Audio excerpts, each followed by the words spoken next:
বন্ধুসকল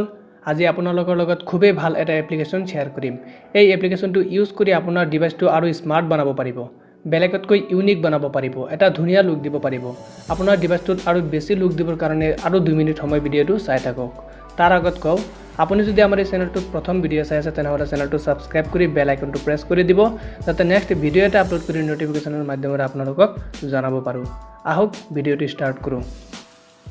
আপোনাৰ ডিভাইচত এটা ধুনীয়া লুক দিবৰ কাৰণে এটা সৰু এপ্লিকেশ্যন ইনষ্টল কৰিব লাগিব এই এপ্লিকেশ্যনটোৰ নাম হৈছে কন্ট্ৰোল চেণ্টাৰ iOS 11 ইয়াৰ লিংক মই এইটো ভিডিঅ'ৰ ডেসক্ৰিপচন বক্সত দি দিম তাৰ পৰা আপুনি এপ্লিকেশ্যনটো ইনষ্টল কৰিব পাৰে নাইবা গুগল প্লে ষ্টৰত যাব গুগল প্লে ষ্টৰত গৈ সাৰ্চ কৰিব কন্ট্ৰোল চেণ্টাৰ iOS 11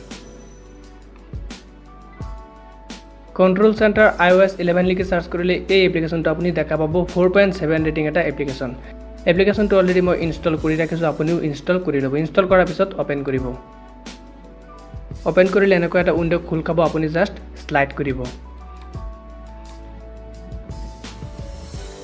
স্লাইড কৰাৰ পিছত এই অপচনটো যদি আপোনাৰ বন্ধ হৈ থাকে এটো জাস্ট অন কৰি দিব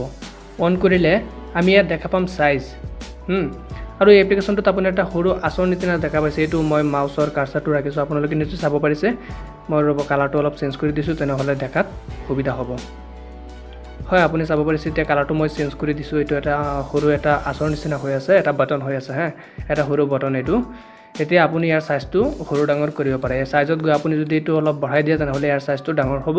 আৰু যদি এটো কমাই দিয়া সাইজটো সৰু হৈ যাব আপুনি ইচ্ছা কৰিলে ইয়াৰ কালাৰটো চেঞ্জ কৰি ল'ব পাৰে আৰু এই বাটনটো যে ইয়াত আছে আপুনি ইচ্ছা কৰিলে এটো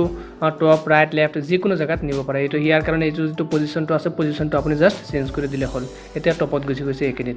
এটো ডিফল্ট হিচাপে বাটনত থাকে মই জাস্ট বাটনত দিছো এটো সাইজটো কিন্তু আপোনাৰ মতে মিলাই ল'ব যিমান ডাঙৰ কৰিলে আপোনাৰ ভাল লাগে হেইমতে আপুনি সাইজটো ডাঙৰ কৰি ল'ব হা ইয়াৰ কালাৰটো কিন্তু হোৱাইট কৰি দিব কালাৰটো হোৱাইট কৰি দিলে কি হয় এই এপ্লিকেশ্যনটো আমাৰ ব্যাকগ্ৰাউণ্ডত যেতিয়া চলিব বা আমাৰ মোবাইলত ইনষ্টল আছে বুলি কোনো মানুহে গম নাপাব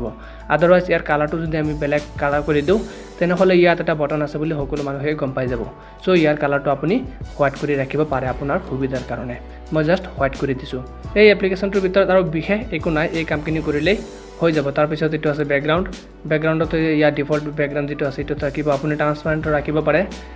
বা কাৰেন্ট ওয়ালপেপাৰ আপনাৰ মোবাইলৰ যেটো ওয়ালপেপাৰ আছে সেই ওয়ালপেপাৰটো ৰাখিব পাৰে এটো আপুনি চাই ল'ব মই ডিফল্ট যেটো আছে এটো ৰাখিম এটো চলাই মোৰ ভাল লাগে আপুনি ইচ্ছা কৰিলে ট্ৰান্সপাৰেন্ট ৰাখিব পাৰে বা যেটো মোবাইলৰ ব্যাকগ্ৰাউণ্ড আছে তাৰ লগত এডজাস্ট কৰি ল'ব পাৰে হেতু আপোনাৰ পছন্দৰ ওপৰত নিৰ্ভৰ কৰিব এতিয়া যদি আমি বেকত আহো চাব পাৰিছে ইয়াত কিন্তু কোনো ধৰণৰ এটা বাটন নাই এতিয়া মই যদি এটো ওপৰ পিনে উঠাই দিও প্ৰথমতে পাৰমিশন বিচাৰিব হা এই এপ্লিকেশ্যনটো ইউজ কৰিবৰ কাৰণে অৱশ্যে পাৰমিশন দিব লাগিব আপুনি পাৰমিশন দি ল'ব এলাও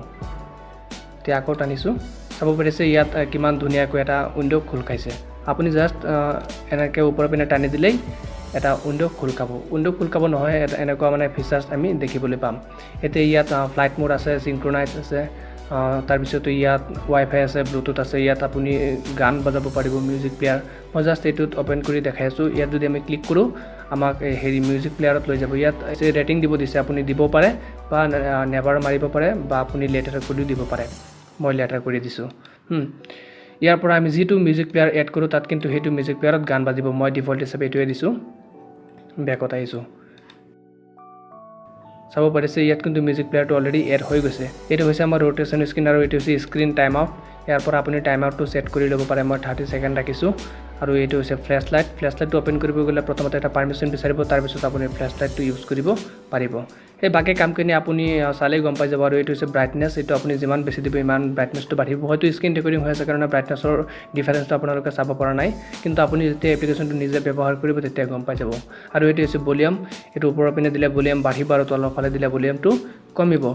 এই এপ্লিকেশ্যনটো ব্যৱহাৰ কৰি আপোনাৰ ডিভাইচটো আৰু স্মাৰ্ট বনাব পাৰিব বন্ধুসকল ভিডিঅটো চাই কেনেকুৱা লাগিছে আমাৰ ভিডিঅ কমেন্ট বক্সত কমেন্ট কৰি জনাবলৈ একেবাৰে নাপাহৰিব